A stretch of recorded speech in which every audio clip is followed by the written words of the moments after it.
we're just wondering if there's some proof, evidence. Is the White House willing to share evidence of those fraud claims, or can Elon Musk come to the briefing room and share material evidence of what he's talking about? Sure, I would love for Elon Musk to come to the briefing room. That's why we had him go to the Oval Office yesterday, where I think he provided great answers. He was speaking in layman's terms, speaking common sense to all of you in the media, but also to Americans at home. But I would say especially to all of you in the media, because I think it's a real fallacy that there's this alleged lack of transparency when it comes to Doge.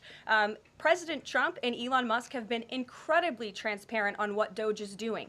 There is an X account with the Doge handle. They are tweeting out what they are doing on a daily basis. They have a website where they are posting the receipts of the contracts that they are reviewing and the payments that they have stopped from going out the door. The secretaries of our departments have stopped from going out the door. And I would also say that before it was Elon Musk making our government efficient and accountable, it was some unnamed bureaucrat that none of you knew.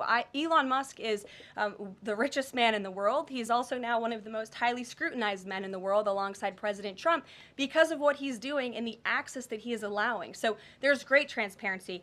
As for the actual receipts, we are happy to provide them, and I actually brought some today because all of you know I love to bring the receipts. We have contracts upon contracts that we can send and provide this information to you. Let me be very clear. We are not trying to hide anything. We have been incredibly transparent, and we will continue to be. These are screenshots of contracts that Doge found across our government. This is a DEI contract, $36,000 for U.S. citizenship and immigration services. That is against the president's policies and his America First agenda. This is a $3.4 million contract, a Council for Inclusive Innovation at the U.S. Patent and Trademark Office, Department of Commerce, another DEI contract that Doge identified. I can continue to go through these. Oh, I love this one, $57,000 for climate change in Sri Lanka. What is this doing to continue the interests of the American people? Absolutely nothing. These are the line items across the federal government that Doge is identifying daily. They're moving very fast. There's a lot of paper that we can show you, but we're happy to do it. This administration has been more than transparent about what Doge is doing.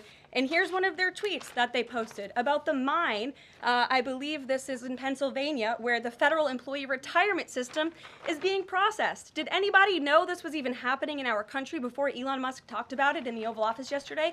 A lot of Americans didn't. So we are providing transparency and accessibility on a daily basis when it comes to Doge. And I also have a Doge daily report, if anybody would like it, on all of the things that they are identifying and finding. We're happy to provide this information to you. We're talking about it every single day. Are all those things you just mentioned fraud, or are they waste, or are they just contrary to the president's policies? I would argue that all of these things are fraudulent, they are wasteful, and they are an abuse of the American taxpayer's dollar. This is not what the government should be spending money on. It's contrary to the president's priorities and agenda.